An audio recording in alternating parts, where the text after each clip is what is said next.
Good morning students. Today we are going to start the second topic, that is sexual reproduction in flowering plants. It is of 10 hours topic and this chapter is consisting of 8 marks, that is one 5 marks question and one 3 marks question. Sometimes the 5 marks question is divided into 2 plus 3.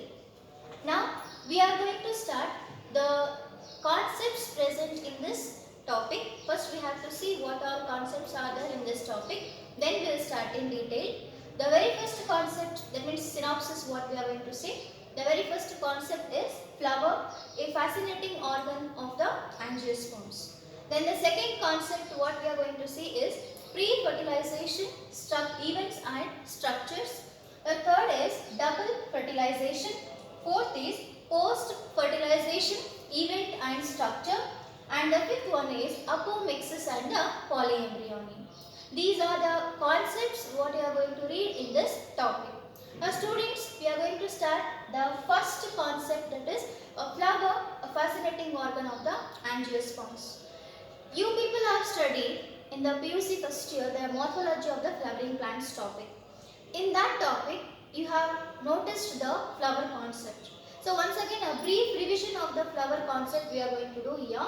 As you people know that flower is the modified shoot system of the angiosperms which is helping for the reproduction. And also you people know that this flower is made up of two essential whorls. The flower is made up of two main whorls, that is essential whorls and the accessory whorls.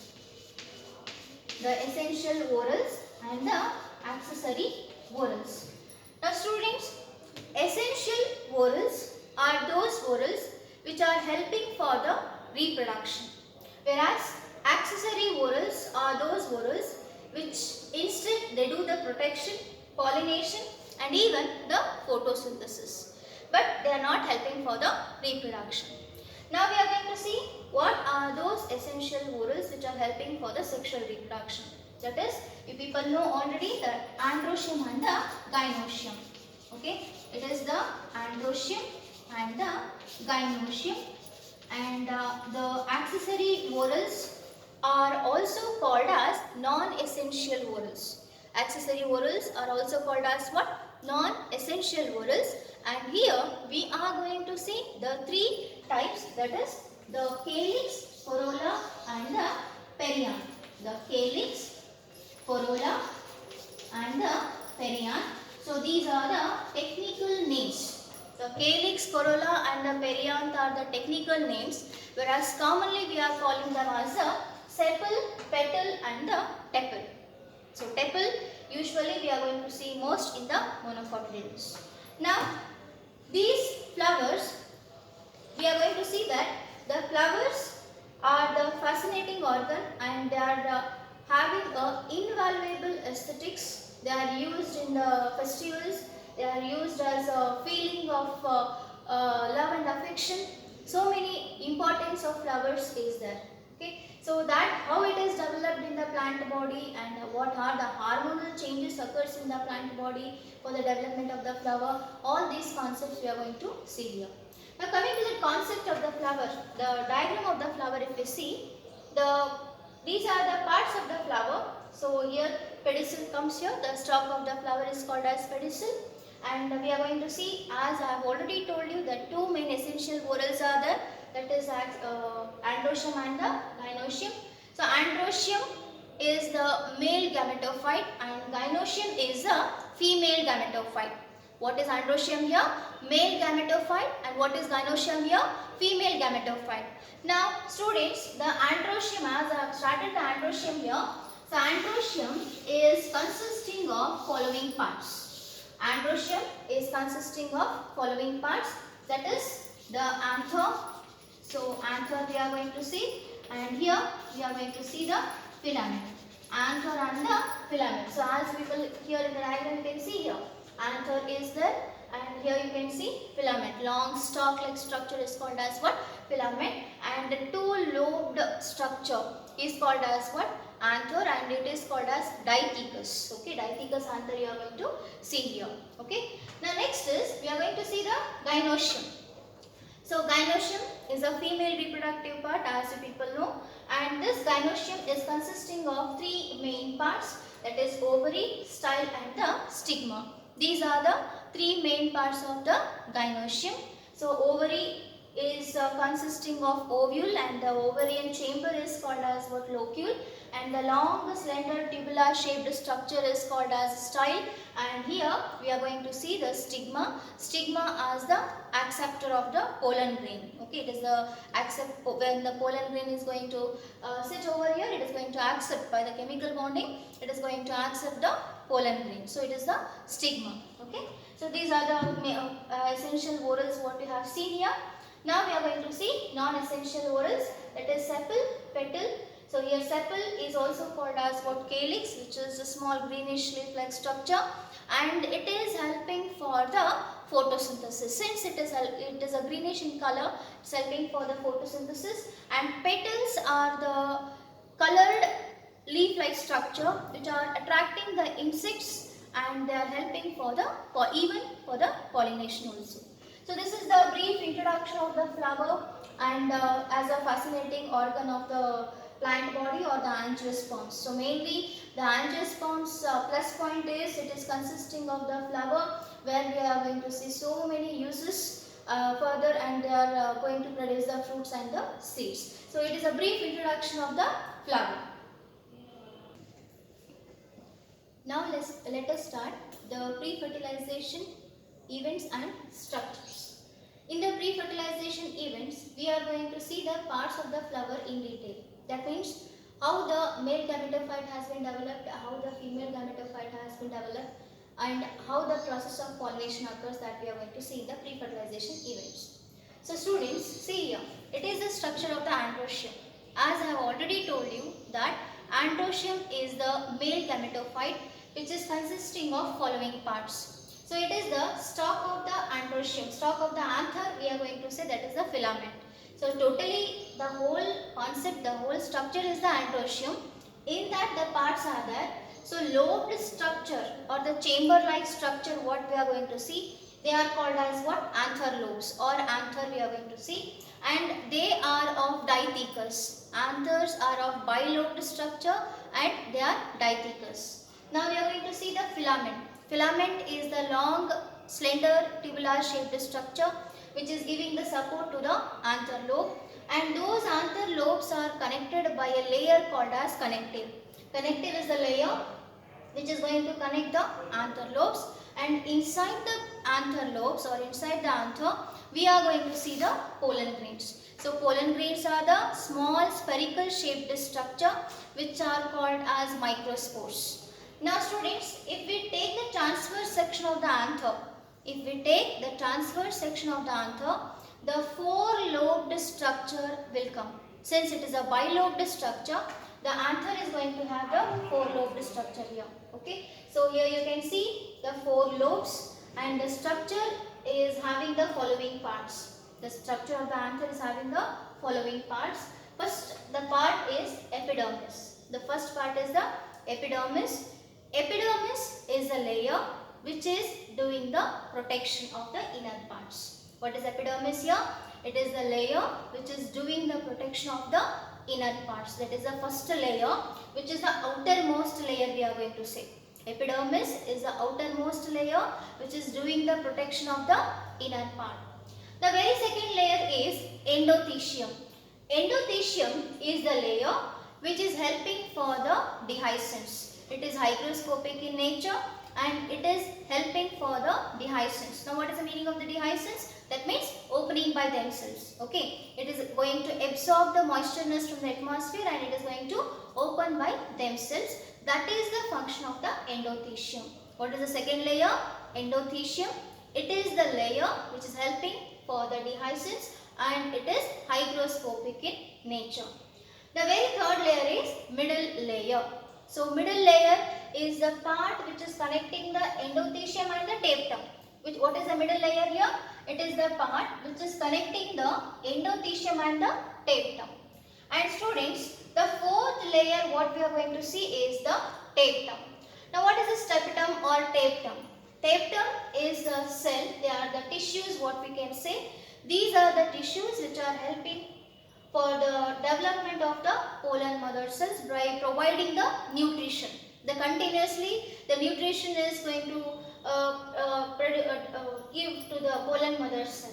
Okay, that means tapetum is going to give the nutrition to the pollen mother cell, and taking that nutrition, the pollen mother cell or the sporogenous tissue, they undergo meiotic cell division and they are going to form the pollen tetrads. So what we are going to see here, it is the pollen tetrads. Inside the pollen mother cell, we are going to see the pollen tetrads. And also students, we are going to see the connective in between the two pollen mother cells, and this connective is acting as a vascular supply. That means it is going to produce the water conduction, we can say. Vascular supply means it is going to produce the water conduction. Tapetum is going to nourish the pollen mother cell. And also you are going to see the sporogenous tissue. Now this sporogenous tissue, they are the cells which are continuously dividing themselves. Okay, they are the diploid cells, what do we say? Continuously they divide themselves and they are going to produce the pollen tetrads, pollen mother cell first and then pollen tetrads. So it is the four-lobed structure what you are going to see. So part of this is what we have taken separately, and we have drawn the cells here. Here we have only drawn the layers to show that how many layers are there and which layer is doing what function and all, to show that structure we have drawn here. If we take the part of the cell microscopically, if we see the structure, we are going to draw the cells here. So same, the outermost layer, it is the epidermis. I have told you already, it is helping for the protection, outermost layer, and endothelium, it is the second layer which is helping for the dehiscence, and it is hygroscopic in nature. Middle layer, that is the connection between the tapetum and the epidermis, endothelium, and tapetum is the nutritive tissue which provides the nutrition for the sporogenous mass of cells, or we can say pollen mother cells. And also here special cells we are going to see, that is sporogenous cells, which is continuously they are undergoing the process called as division. Now students, this is about the structure of the androecium, and also this is the transverse section of, what is this? Transverse section of young anther. What is this structure? Transverse section of young anther. Now students, it is very important question for the final exam which will come for 5 marks. Okay, or sometimes maybe variation occurs that sometimes maybe 3 marks only the structure may ask, and with explanation 5 marks they are going to ask. And this structure of androecium, it is also important and important for 2 marks. Diagram is for 2 marks. Along with the diagram, explanation is for 3 marks. Along with the diagram, only diagram is for 2 marks. Along with the diagram, explanation is for 3 marks. Okay, so this is the brief structure of the anther we have seen now. Also, since you have seen the young anther here, we have to see the mature anther also. Now students, in the mature anther, we are going to see that these layers, okay, the side layers are going to rupture themselves, or they are going to dehisce themselves. See here, just I draw the structure here. The mature anther says it is the mature anther structure. Then mature anther, not much difference is there. Only the thing is, we are going to see that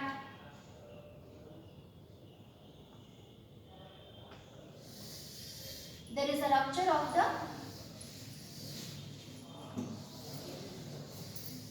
layers. Okay, side layers, the epidermal layers are going to rupture themselves, and the pollen grains are going to come outside to the atmosphere. So this is the structure of the mature anther, you can see. So when the pollen grains are maturing, then after the maturation of the pollen grains, they just release into the atmosphere. This is the structure of the mature anther. Okay. So So not much compared to the mature anther, the young anther is having so many parts here. But mature anther is only having the layer called as epidermis, and also you can see the presence of a little amount of sporogenous cells here and there. Okay, sporogenous mass of cells are present here, and the dehisced layer, that means opened layer you are going to see, and after opening the layers, the pollen grains, matured pollen grains are going to release in the atmosphere. This is the structure of the mature anther, and it is the structure of the young anther. So usually in this mature anther process only we are going to see the process of microsporogenesis. You have seen the TS of young anther, but in the young anther there is no maturation. The process of maturation is going on here in the young anther. In the mature anther we are going to see the processed development. That is the matured pollen grains, release of matured pollen grains we are going to see in the mature anther. Okay, so this completes your structure of androecium, then the transverse section of young anther, then the transverse section of the mature anther. So once again I will repeat, please concentrate on over this concept, it is very important. So we have started the pre-fertilization, events and structure. So students, first of all, before going to know all these things, you should understand what is the meaning of pre-fertilization.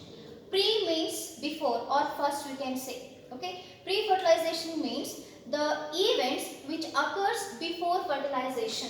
What is pre-fertilization here? That is the events which occur before fertilization. The events which occur before fertilization is called as pre-fertilization events. Okay, so here we are going to see structure of androecium, then the transverse section of the androecium, then the mature anther. So first let us briefly we will see what is structure of androecium. I have already told you androecium is the male gametophyte which is having the parts like this, that is the anther, pollen grains, connective and the filament. So what are anthers here? They are the chambers where there is a presence of pollen grains, and here we are going to see that these anther lobes are connected by a layer called as connective, and also we are going to see the long tubular shaped structure called as filament which is going to provide the support to the anther lobes. Now if we take the transverse section of the anther, we are going to get the four lobed structure. So in that those four lobed structure are protected by these so many layers, that is the three main layers are helping for the production and one is helping for providing the nourishment. So first layer is the epidermis. So what is epidermis here students? Epidermis is the outermost layer which is helping for doing the protection of the inner cells. Then what is endothecium? Endothecium is the second layer which is helping for the dehiscence, and also it is hygroscopic in nature. Then the middle layer. What is middle layer here?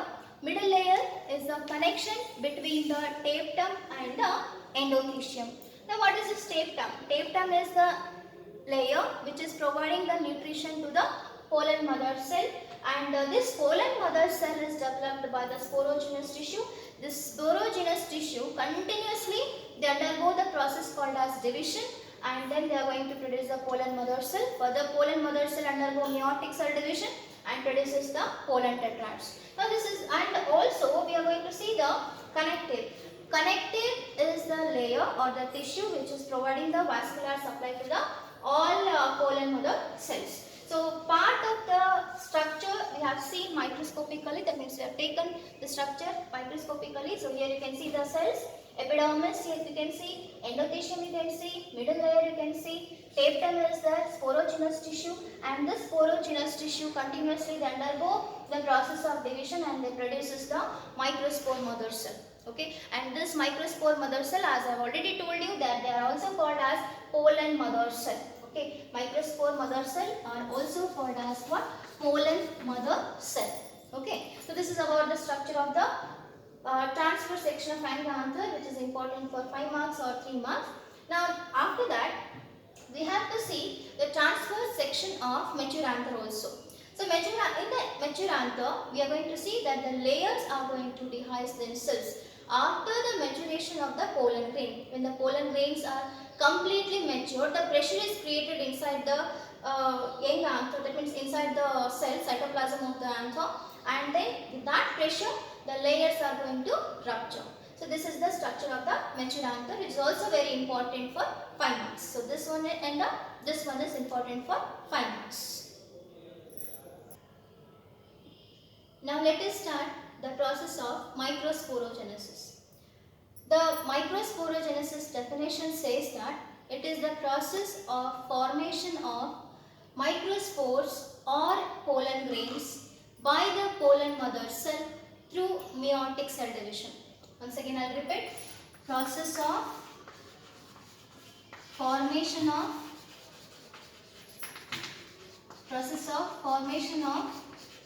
pollen grains or microspores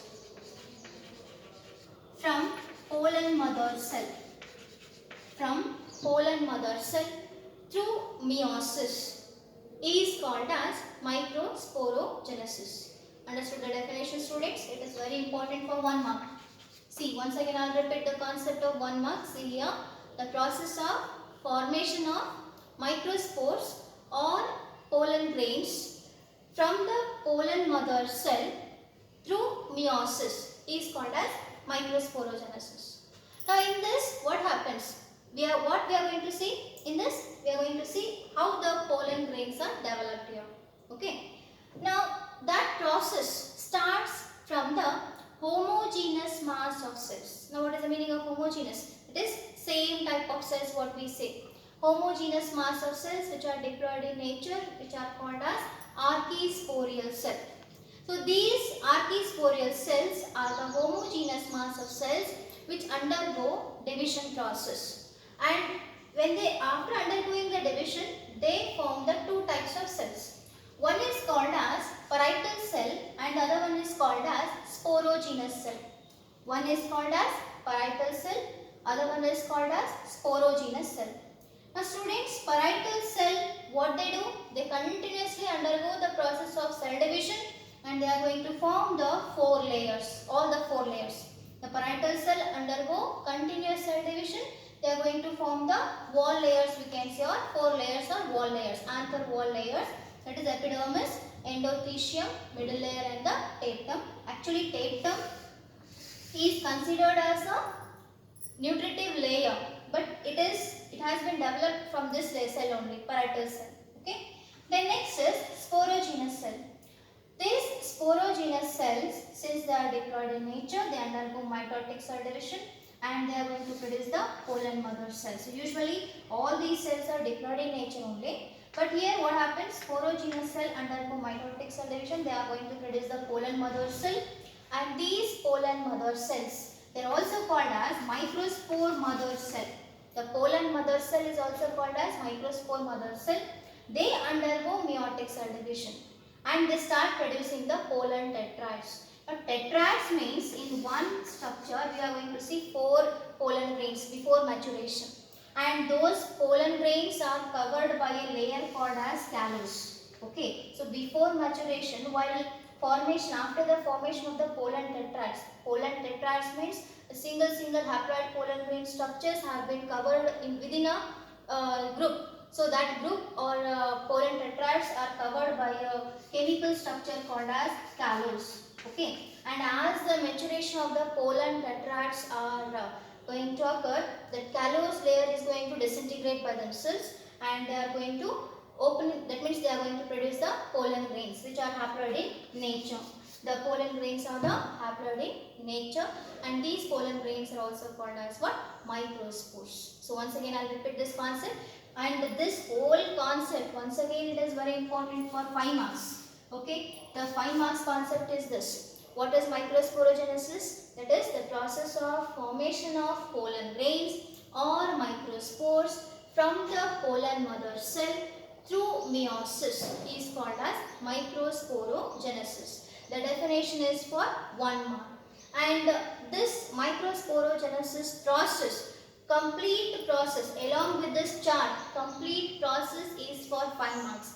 See here, it starts from the process starts from the homogeneous mass of cells called as archisporial cells. Suppose in case, what are archisporial cells? If they ask what are archisporial cells, then you can say that they are the homogeneous mass of cells which are helping for the process of microsporogenesis. That is the definition. So homogeneous mass of cells, which is called as archisporial cell, undergo cell division and produces two types of cells. One is called as parietal cell and the other one is called as sporogenous cell. Parietal cell continuously undergo the process of division, cell division, and they are going to form the wall layers of the anthers, that is epidermis, endothelium, middle layer. These are the wall layers of the anthers. Even we can see the tapetum also is produced. A part of these cells are helping for the production of the tapetum also. Next is, we are going to see the sporogenous cells. Sporogenous cells undergo mitotic cell division and they produce the pollen mother cell, or they are also called as what? Microspore mother cell. So these microspore mother cell or pollen mother cell undergo meiotic cell division and they produce the pollen tetrads. So students, tetrads means the 4 number of pollen grains are completely embedded or encircled in one structure, and that is protected by a chemical layer called as callus. As the maturation of the pollen tetrads occurs, the callus slowly they disintegrates and they are going to form the haploid structure called as pollen grains. Separately, those tetrads are going to separate themselves and they are going to form the pollen grains which are haploid in nature. So these pollen grains are also called as microspores or male gametes. Okay, pollen grains are also called as what? Microspores or the male gametes. So this is a complete concept of the microsporogenesis, which is very important for the 5 marks. Okay, so these are the concepts. Once again, I will just say you what are the important questions will be arising from these concepts. So if we start from the first point, so what is flower? That is a main important question for 1 mark, and the flower structure is important for 5 marks. Then we are going to see, we have started the pre-fertilization events and structure. So pre-fertilization definition is important for 1 mark. Then structure of androecium, it is important for 2 marks. Only the diagram is important for 2 marks. If along with explanation if they ask, then it is important for 3 marks. Then we are going to see the transverse section of the young anther. Okay, so this is very much important for 5 marks along with the explanation.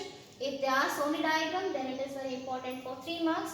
Then next is we have started the anther development or the microsporogenesis. So microsporogenesis definition is for 1 mark and the complete process of microsporogenesis is important for 5 marks. Hope so you have understood the microsporogenesis process.